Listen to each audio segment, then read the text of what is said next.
Hey guys, in this video, I'm going to show you how to quickly make a withdrawal. It's really simple. It's about 2 or 3 steps. The only thing I need you guys to remember is that withdrawals must be in by Sunday at 11 a.m. Eastern.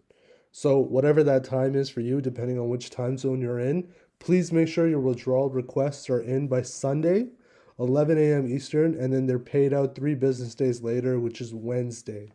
So let me just get into it. So when you see this menu bar here in the top left, if you go to wallet where I'm currently am, what you have to do is you want to withdraw from the VGS DC, which stands for dividend credit. So if you look at the far right, there's actually a withdrawal button here. So we're just going to go ahead and press that.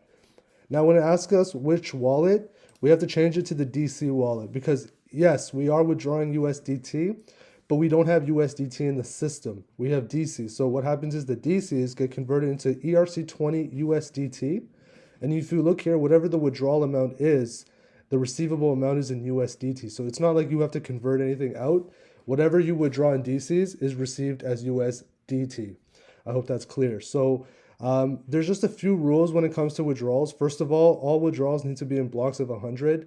Just because of the gas prices these days, it doesn't make sense to do a withdrawal unless it's over a certain threshold. I've seen gas fees as high as $70, $80. So it doesn't really make sense to send $100 of USDT if the fee is going to be $80. So with that being said, there's also a 25 USDT gas fee. So in this case, this person has 568. So I'm going to do a withdrawal of 500. So they add 25 on that. That's the gas fee. And then there's a 5% admin fee. So for 500, the receivable amount is 475. Now, please double check your address when you put it in here. And then just make sure it's an ERC20 address. And then when you press withdrawal, it will ask you for your transaction password. So guys, please make sure you have that. And then you just want to go ahead and press submit. And it'll say withdrawal request submitted successfully. So that's how you know it's been done correct.